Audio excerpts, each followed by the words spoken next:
Imagery of a country's descent into possible complete chaos comes compliments of video phones on the balconies of residents too afraid to venture out, of aerial shots of Khartoum on fire where the white and blue Nile meet,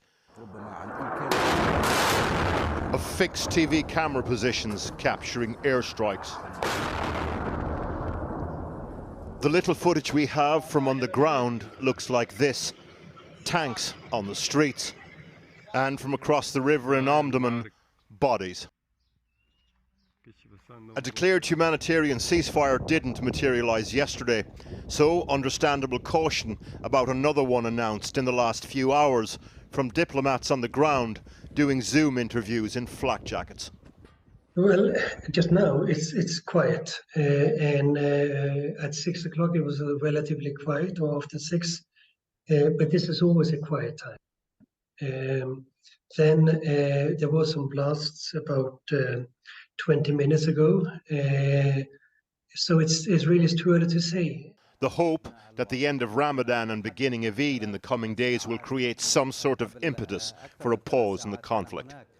2 military strongmen are slugging it out for dominance in Sudan, but lined up behind both generals, other countries in the region and ethnic alliances within Sudan itself. Who does or does not get involved in the coming days is key. It could at any moment become an inter-ethnic conflict with the ethnic cleansing of Khartoum neighborhoods, with groups in different parts of the country adopting an explicitly ethnic agenda.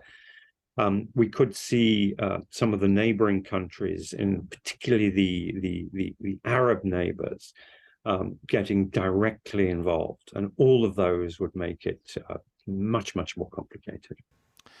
Much of the fighting in the capital, Khartoum, is centred around key infrastructure, but more and more civilians and humanitarian organisations in the west are becoming casualties.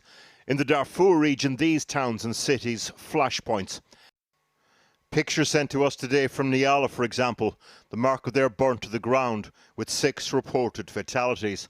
The facilities of international aid groups have also been targeted. The next 48 hours will tell us a lot about where this conflict is going. Many in Khartoum, though, not waiting around to see. Earlier today, people on the move out, running the gauntlet of military checkpoints around the city and airstrikes within.